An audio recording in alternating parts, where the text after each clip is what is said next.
So let's go over a few things I decided to bring with me, and maybe a few things that you actually need to consider getting, right? I mean, for starters, you need a decent backpack. This one looked really good on the internet, right? But they never showed any pictures of the back side of it. I'm gonna show you why I'm not particularly fond of it. See this belt here? It ends on the sides, right? It should go all the way through, because that way it would put the weight of the bag on your hips, and that's what you want to do. You want to alternate in between your hips and your shoulders, right? In order for it to be really comfortable wearing the backpack. Should be a strap up here as well to bring the shoulder straps together, but it came cheap, so I mean, since I'm on a limited budget, that's what I got, right? And the belt down here not being wrapped all the way around makes it slide down towards your ass, right? So you get a really heavy ass warmer. That's what you get, more or less, right? So this one I'm gonna alter this one to fit better later on, but it's only a practice run right now, and I just wanted to show you some of the things you need to think about, okay? So, but it's got a decent amount of pockets, and it's a 60-liter backpack, so you can bring almost anything you want, right? I needed this one. It's a hand saw. I've never tried one before, and this one is gonna be really nice trying out to see what it's all about, right? I decided to get a sharpener for it, even a wire for cutting wood, right? And all of that comes in a pocket, so it's easy to carry around, okay? Flashlight, good to have. You never know, right? It turns pitch black in the forest, and you never know what's out there, and maybe you need to find some of your things. Maybe you drop this one as black, right? It's gonna be impossible to find. And besides that, plastic bags. You need to pack everything in plastic bags. Make it one bag for the clean clothing and one bag for the dirty clothing. Maybe a bag for your well, I mean, let's say your food or whatever you're bringing along. Maybe you want that in a bag as well, right? So keeping it in different bags not only separates what you need to keep track of, but it also gives you the opportunity or the chances of something staying dry, right?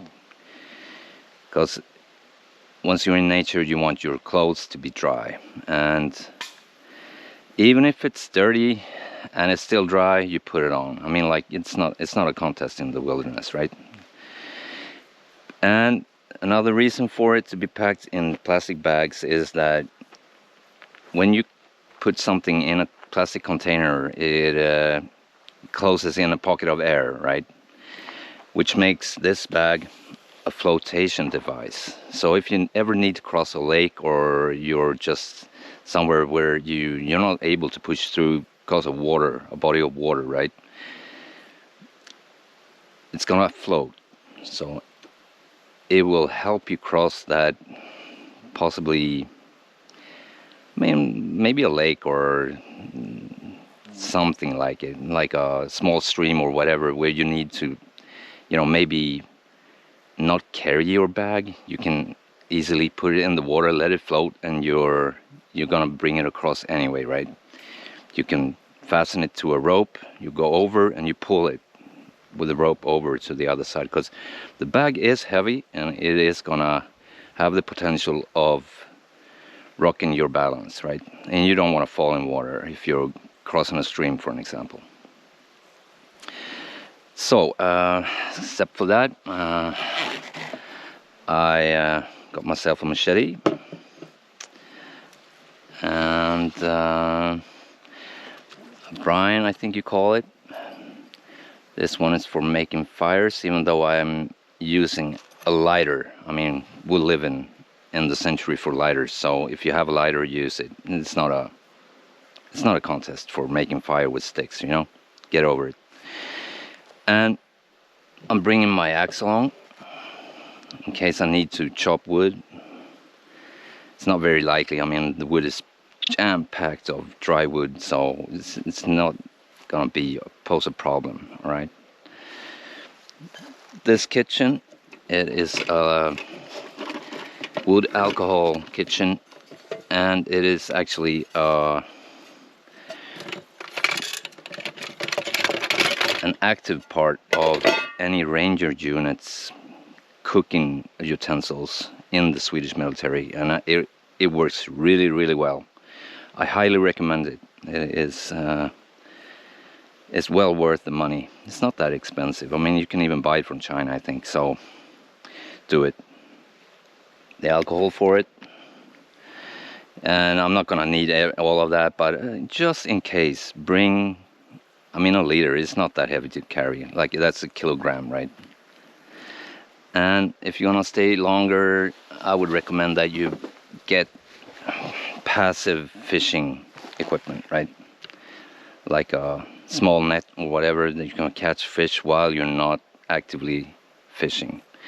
If you want to go enjoy fishing, bring active fishing gear. But this one is more for passive catching of fish, and that frees up your time to do other things that you actually need to do, like collect firewood or make sure you get water or whatever it is, right? This one I'm trying out this time around, and it is a net. I bought it off the internet, and it's not quite like I wanted it to be, but I'm gonna try it out anyway, right? We have a ton of mosquitoes here, so a net is good. I will be bringing my hammock along and an additional net that I acquired in Thailand like 25 years ago. It still lasts, right? It's super good quality, and the terrain I'm gonna be staying in is not suitable for raising tents. That's why, right? So a hammock is easy to carry. You can put it almost anywhere. Bring a net to avoid mosquitoes. And well, I guess that's about it. Let's go over a few things you need to know while you're gonna live in nature, right? Well, I mean, a few of the basics. There are, you need to stay fed, hydrated, dry, and warm. That's really important. Those are life enders, right? I mean, and well, Sweden is not a warm country. It is, I mean, it's wet and it's cold most of the time. So this is gonna be a quick visit to nature. We're gonna run through a few things, and I'll be back by tomorrow because we're gonna be hit by a thunderstorm, and I already know how to freeze my ass off, you know. I don't need to do it again. I have no desire to.